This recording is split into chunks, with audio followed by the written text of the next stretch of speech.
You like to get public relations for your projects, and you also like to take quizzes, right?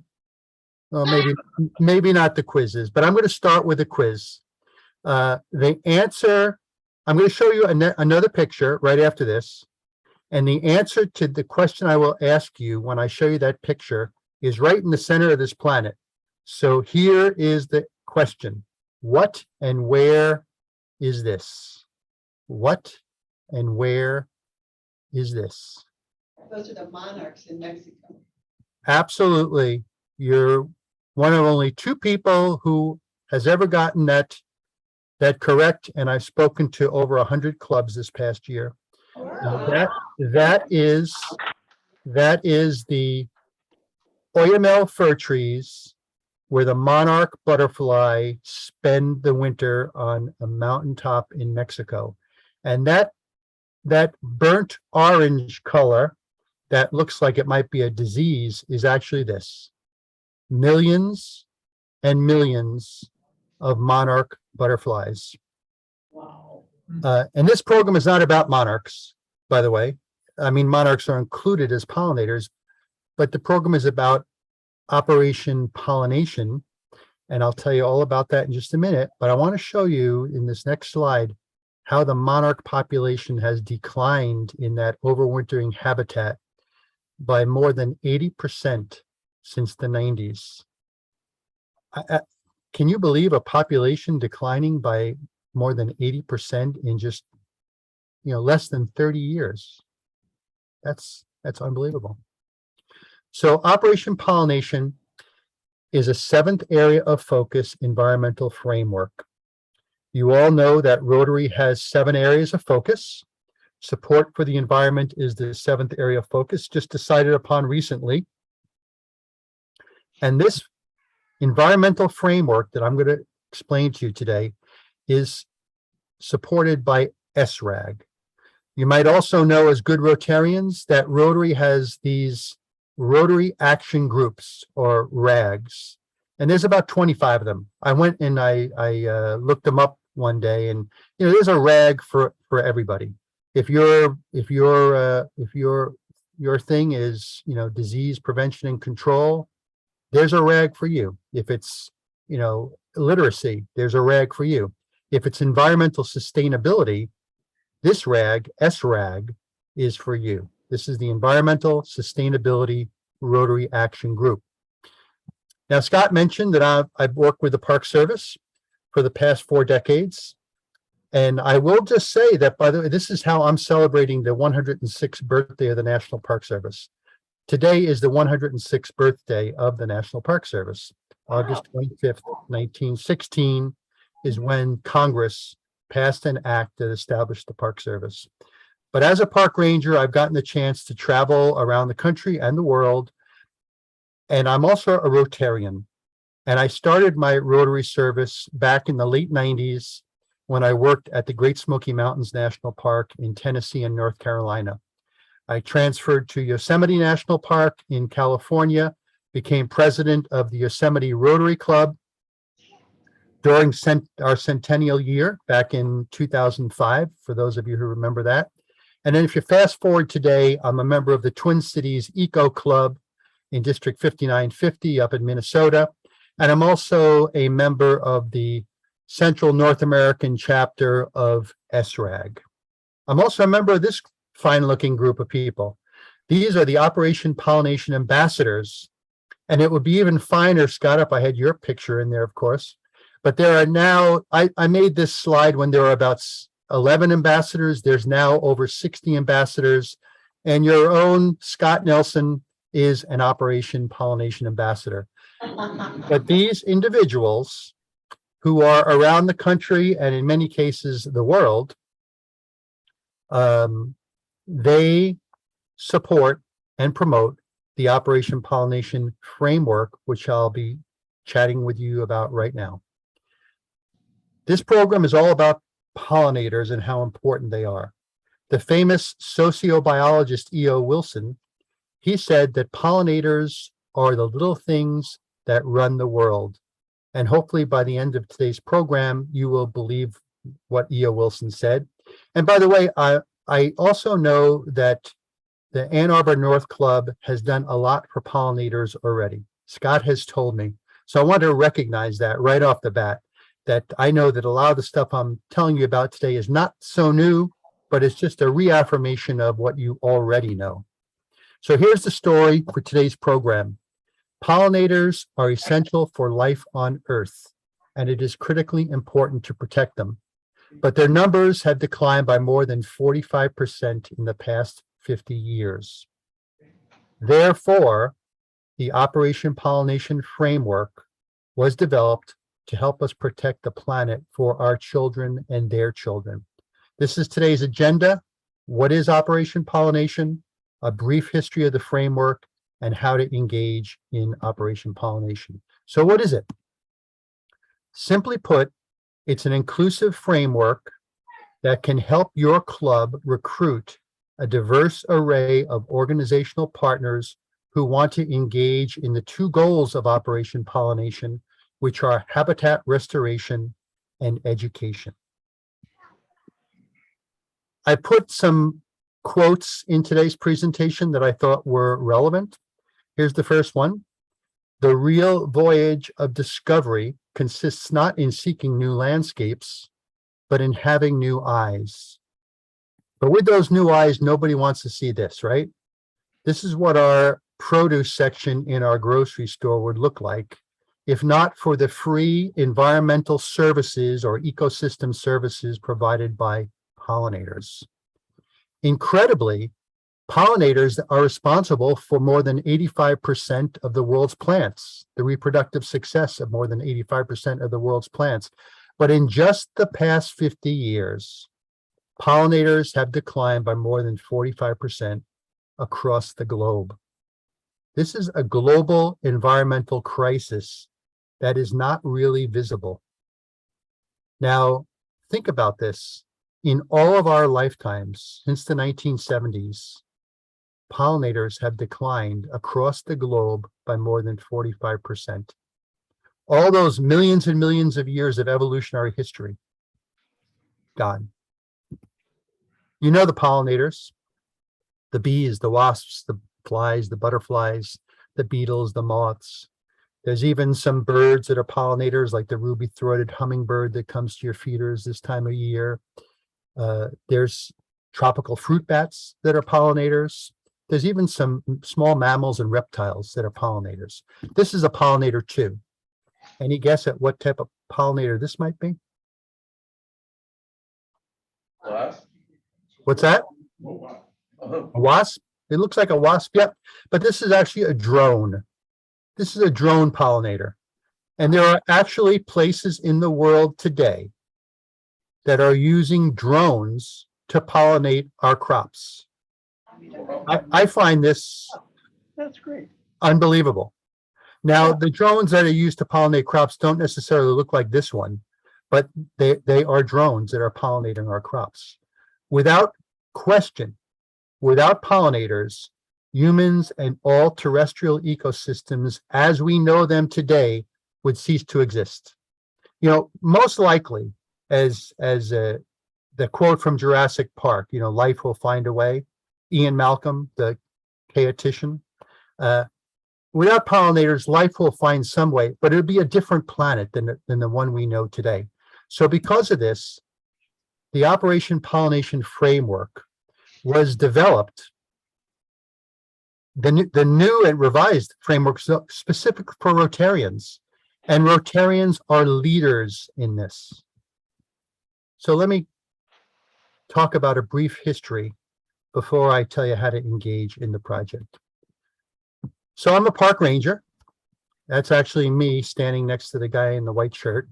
I used to work at the St. Croix National Scenic Riverway in Minnesota and Wisconsin, and I'm speaking to you from my garage in Stillwater, Minnesota today. 3 federal land management agencies, the National Park Service, the U.S. Fish and Wildlife Service, and the U.S. Forest Service, we got together back in 2015. We decided we actually liked each other. Now, that's a big deal. for federal land management agencies to like each other. That's a big deal. I like Scott because he's not a land management agency. He protects the land management agencies with his work. So we decided that we wanted to work on a project. We had areas of similar concern: climate change, habitat restoration, water quality, endangered species, pollinators. And we decided that we wanted to work on a project of mutual concern, and we selected pollinators, and we invited everybody, all organizations, to participate. Thus began the St. Croix Valley Pollinator Partnership, which has morphed or evolved into Operation Pollination. Operation Pollination dates from 2018, when national heritage areas across the country, these are large lived-in landscapes administered by the National Park Service, and you live in one, Motor City's National Heritage Area in Southeast Michigan. These landscapes decided that they wanted to join Operation Pollination. By 2020, I had 35 of them that were telling me, there's 55 across the nation. In just 2 short years, I had 35 of 55 telling me we want to join. But then what happened in February 2020? COVID. I got depressed, quite frankly. I thought that Operation Pollination was going to fall by the wayside, but that's when Rotary stepped up to the plate. I had a few Rotarians, past district governors who belonged to SRAG, and they said, Chris, we've heard about Operation Pollination, and we're wondering, can SRAG adopt Operation Pollination as our own project as well? I said, of course. Operation Pollination is not owned by anybody. Anyone can engage in Operation Pollination. So August 2020 is when Rotary adopted Operation Pollination, developed a website, operationpollination.net. Got a nice article in the Rotary magazine, October 2020. If you have any other magazines knocking around your house still, I encourage you to go to this issue, October 2020, and see the article about Operation Pollination. And then, just a year and a half ago, District 6450, which is in Chicago. This is where Rotary 1 is, by the way. This was Paul Harris's district. District 6450 in Chicago adopted a pollinator resolution for the first time. And after that, the rest is history. Since that time, districts across the nation and now in some other places around the world have adopted Operation Pollination. Currently, we have clubs and or districts in England, Scotland, Wales, Canada, USA, Mexico, and India who have adopted Operation Pollination. Here is one of our most recent signings out of a club in India. And this is our most recent signing just this past July, where I had the pleasure and opportunity to MC at this event where 2 Rotary districts, 6450 and 6440, who had previously signed Operation Pollination resolutions, re-signed with the 3 national heritage areas of Chicagoland. Now, if your club wants to get involved with supporting the environment, I'm going to suggest that Operation Pollination might be right for you. So here's how to engage in Operation Pollination. It's really 3 easy steps. And at its simplest, it starts with the signing of a 1-page resolution. Then there's a pledge form, and then you put your pledge partners on the back of your resolution. So this is what a resolution kind of looks like. This was 6440's resolution. 6440 is the home district. This is where Rotary International headquarters is located in Evanston, Illinois. By the way, thanks to Bala and Scott, 6380 will sign an Operation Pollination pollinator resolution on September 10th to help celebrate the Monarch Butterfly 60,000 Tree Challenge train boxcar tour between Windsor, Canada, and Morelia, Mexico. Now, this program is not about that boxcar tour, but just know that Rotary International President Jennifer Jones, she is supporting this project as a seventh area of focus project. So starts with this, your journey with Operation Pollination starts with the signing of a resolution. Then you sign a pledge form. And if your district signs a resolution, all clubs in the district are covered. So the club does not have to sign an individual pollinator resolution. The club would just sign a pledge form. So here I took the liberty to put the Rotary Club of Ann Arbor North on somebody else's pledge form.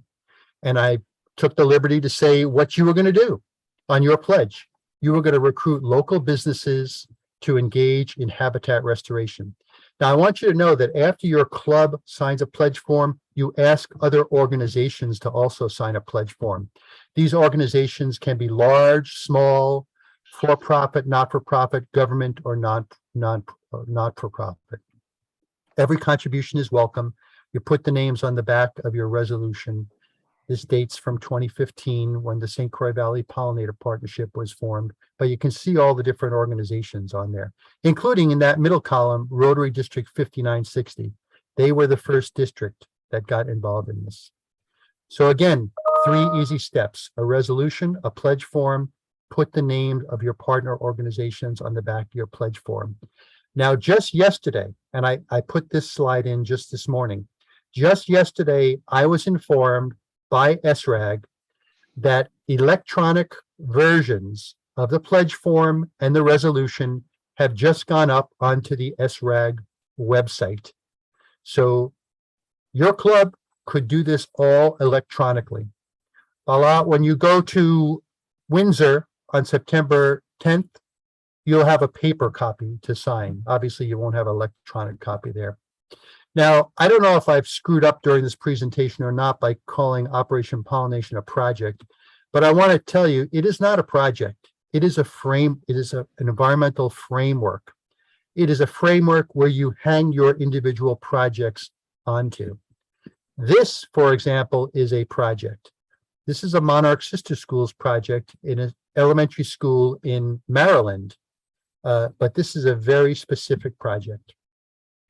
Now you guys are all pros at this. I know you've done projects, but if you needed help with a project, past District Governor Tina Hall, she's an Operation Pollination ambassador.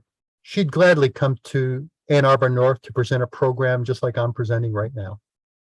Now, as much as Operation Pollination is about organizations signing a resolution and a pledge form, I want to just remind you, let's not forget about the power of the one.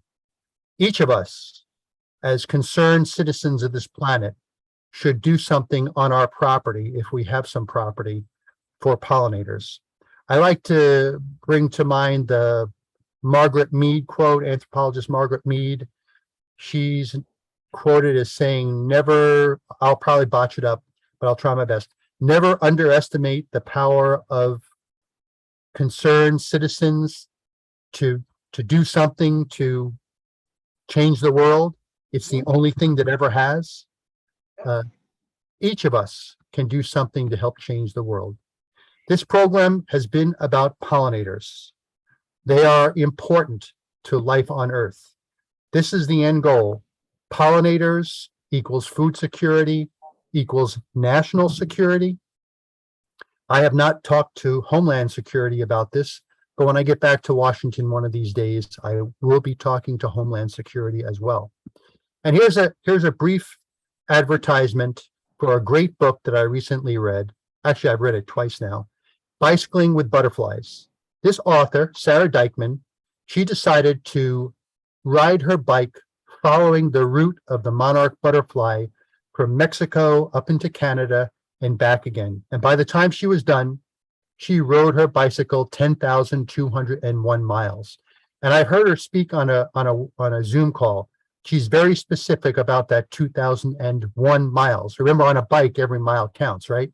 But these are 2 lovely quotes that I took from her book. I haven't seen a monarch every day, but every day I see the people that can help them. And no one can talk to everyone, but everyone can talk to someone.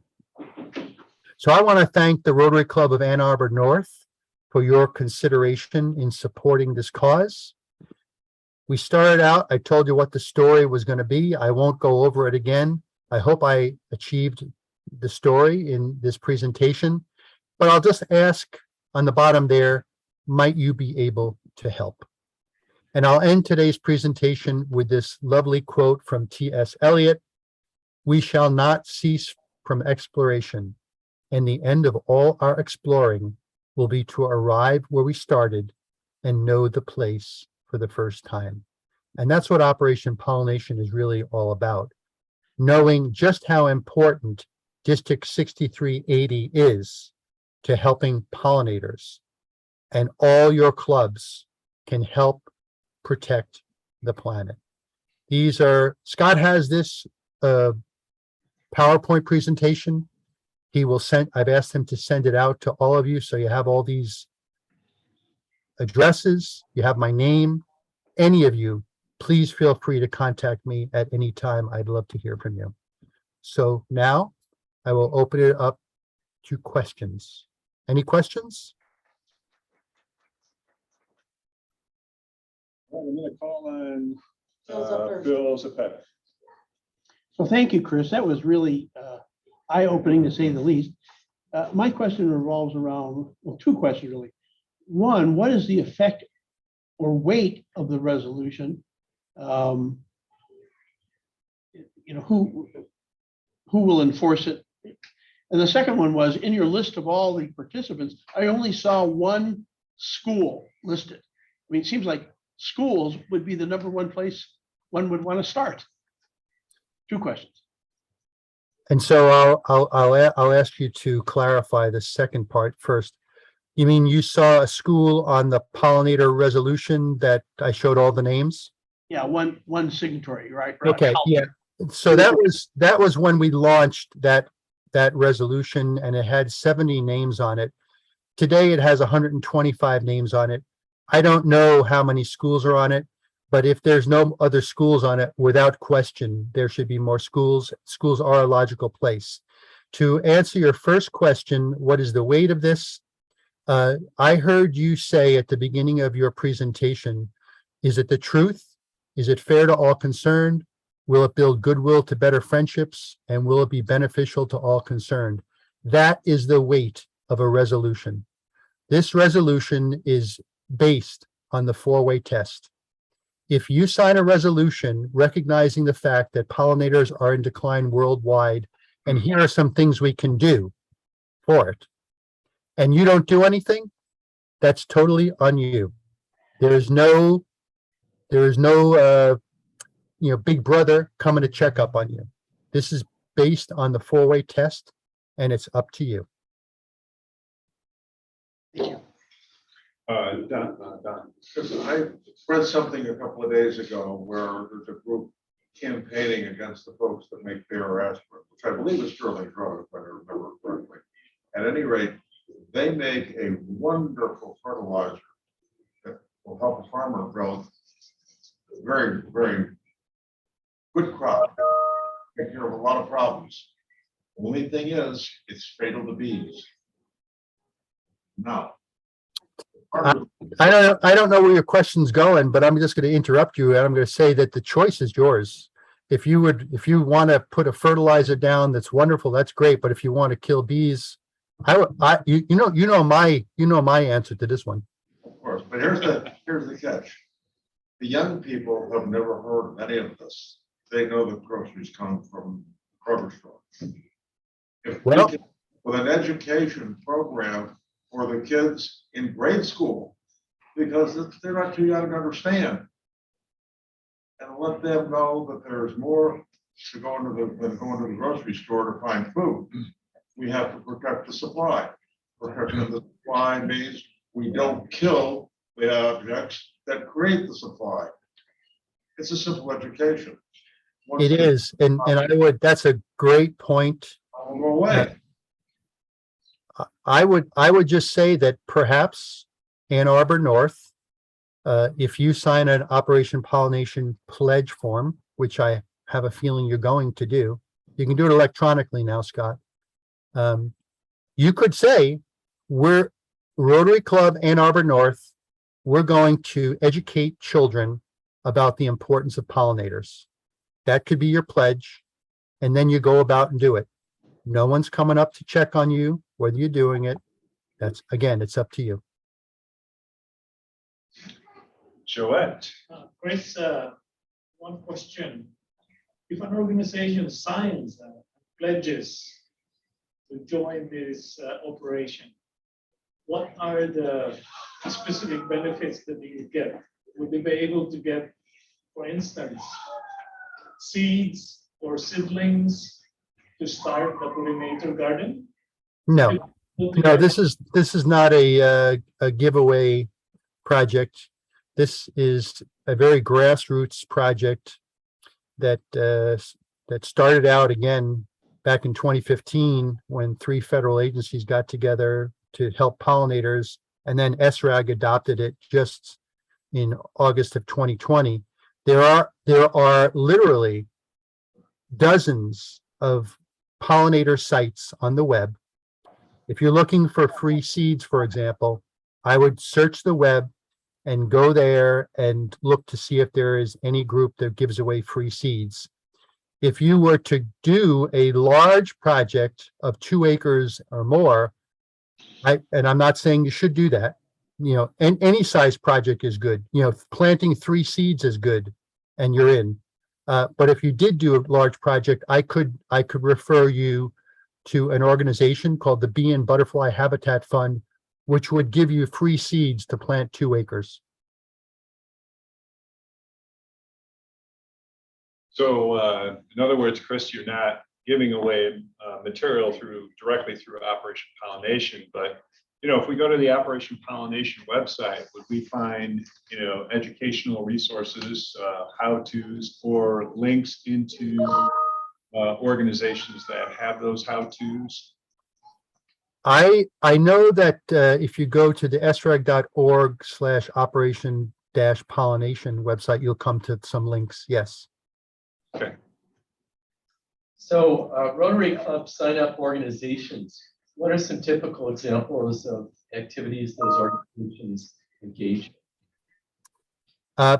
Planting gardens is a very popular activity, but I also have a matrix of pollinator activities that was recently developed that I can send out to Scott, and he can share that with all of you. It has about 20 or so pollinator activities, ranging from you giving out free plant seeds. There have been some Rotary clubs, like for example, the Rotary Club of Hinsdale, Illinois, where that Chicagoland pollinator partnership was signed back in July. I know they've given out like 800 packets of seeds to students in their school. So that's an activity. Planting gardens is an activity.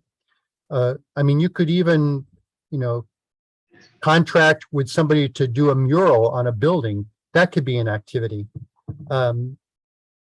It's really the only limitation is how far you can imagine. That's the only real limitation of what you can do.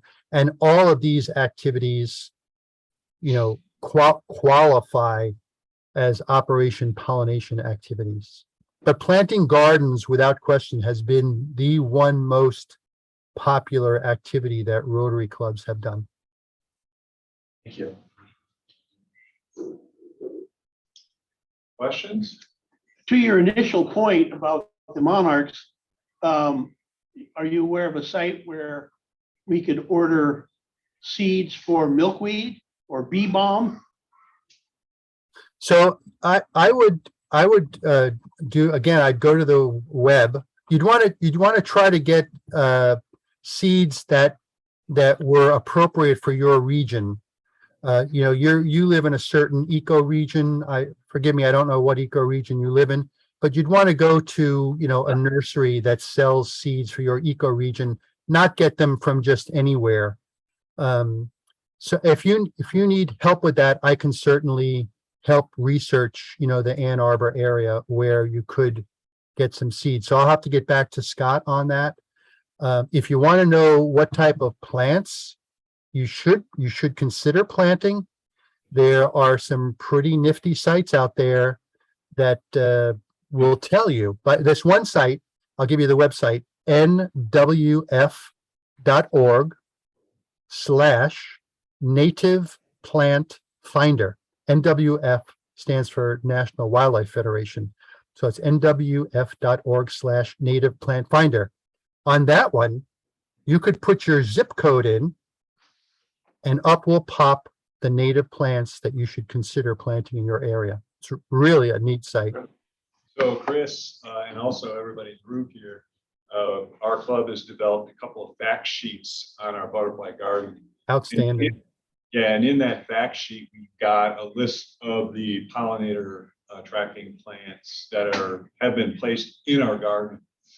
So you start with a list of plants, and then about which plants do I want in my garden, and how am I going to source those plants or the seeds for those plants. We have That's- guidelines on our Rotary Club of Ann Arbor North website. Yeah, as I mentioned in the beginning, I know that you guys have done a lot. I didn't realize you did that, Scott. That's phenomenal. So just know that in closing, I'll just say that on September 10th, there is going to be an Operation Pollinator partnership signing in Windsor, Ontario. I don't know if this is true, but I just got word from an ambassador, an Operation Pollination ambassador in Mexico, that said you might have a very special guest at that signing. I don't know if she's coming or not, but that's kind of a message I just got. Perhaps Jennifer Jones herself might go to that sign. Wouldn't that be cool? Yeah. Wouldn't that be Yeah, cool? I don't know. I'll get verification, and Bala and Scott, I will verify whether what this Operation Pollination ambassador told me or not is truthful. But Bala will represent your district 6380 at a joint Operation Pollination Pollinator partnership signing in Windsor, Canada, with the Monarch Boxcar as the backdrop. So as Scott mentioned at the very beginning, you're all invited to attend. That would be kind of cool if, I know Scott's planning on going. That'd be kind of cool if you kind of carpooled over there and supported your district governor as he signs this Operation Pollination Pollinator partnership. Bala, I'm going to turn it over to you. Do you want to say anything? Thank you, Chris, for enlightening us on the Operation Pollination, and thank you, Scott, for bringing it to our district. You guys are the not only the subject matter experts, but also the visionaries to continue to make our planet not only environmentally friendly, but for all of us, environmentally smart. So thank you for doing that, and thank you for the Ann Arbor North under the dynamic leadership of Bob Speck for taking this initiative, to working with Scott, to bringing experts like Chris.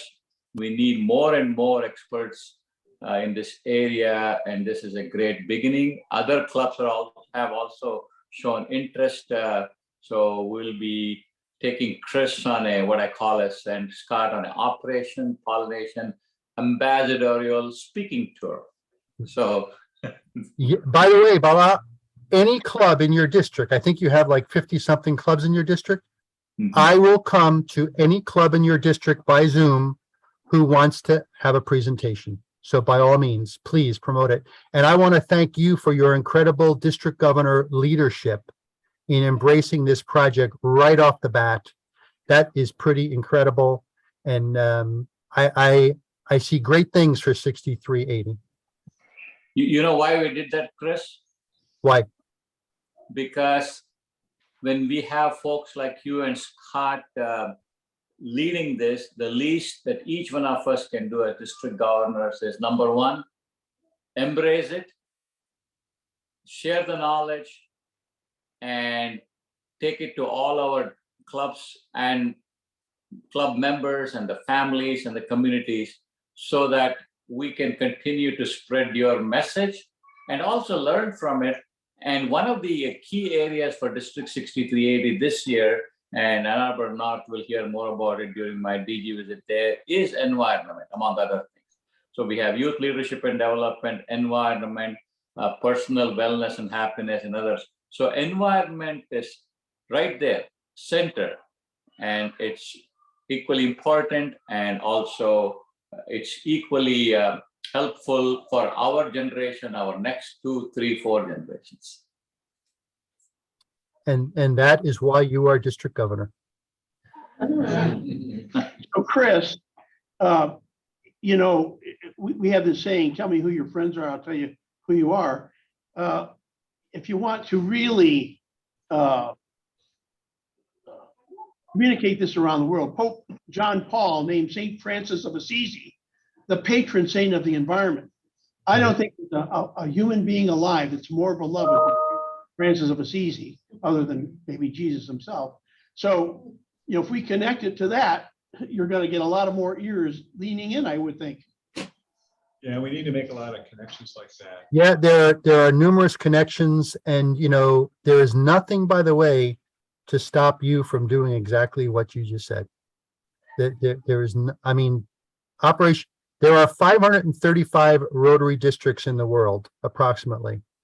So far, we have 13 Rotary districts who have signed Operation Pollination resolutions this past year. I'm hoping to double that this year. At that rate, I am going to be dead before all 535 districts sign. So this needs an army. This needs an army. So please go forth and conquer. And this sign you shall conquer. Are you familiar with the term straw bale garden? I couldn't hear what you said. Straw Are you bale familiar garden. with the term straw bale garden? No. Oh, my wife can probably fill you in a lot better than I can. She's sitting right up there, but it's simple. Take bales of straw, wet them down early, lay them out, let them down early, put a little good earth on top, and you can plant all kinds of plants in that straw and it will grow. The ground underneath doesn't have to be something that'll support plants at all. The straw bale will do it. Wow. That if we are harvesting more tomatoes, we're getting tomatoes and cucumbers and all kinds of stuff to friends, simply because this is going so great that we can't even eat all the food that a half a dozen or a dozen straw bales are producing. Wow. It's interesting. Very well, gee, I can't put a butterfly safe good plant in there because nothing will grow there. Well, yeah, a couple of straw bales on that spot and something will grow there and be beneficial if you put the right plant in. Very interesting. Very interesting. So listen, I know when the hook is coming out, and Scott's about to hook me. So I just want to let you know that I've thoroughly enjoyed chatting with Ann Arbor North Club. Thank you once again, Scott, for inviting me, and your president for inviting me, and your program chair for inviting me. Bala, thank you for attending this program. It's been real fine, and I can't wait to see the photos from that district, that multi-district signing of the partnership in Windsor on September 10th. So thank you.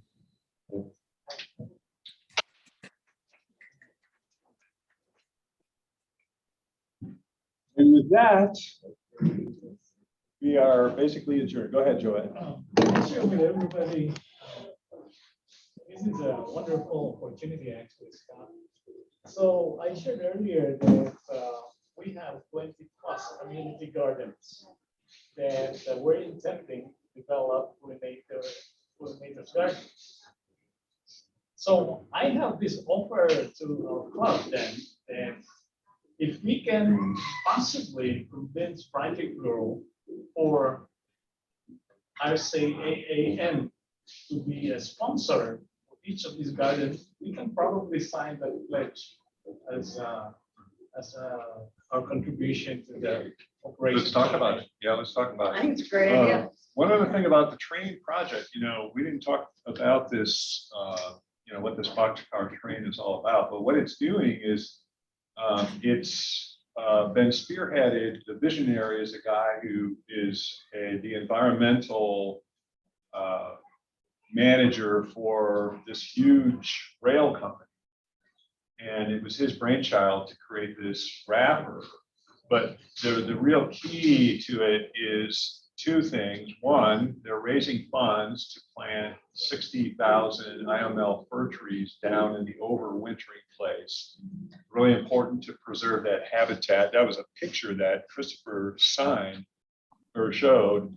But also the route of the train is going along the migration route of the monarch butterfly. Oh, And it's cool. making these stops along the way. And Windsor is the very first stop. It's where it starts. And it basically starts, where the monarchs, their northernmost point is up in Canada It's a somewhere. peninsula, right? I don't know how far north they get, but they get into Canada. Yeah. And then it's around September that they start migrating south. So this train is going along, educating people along the way. And there's a whole lot of Rotary clubs involved. And the signing thing on September 10th is a multi-district signing event. So we're just one of the districts.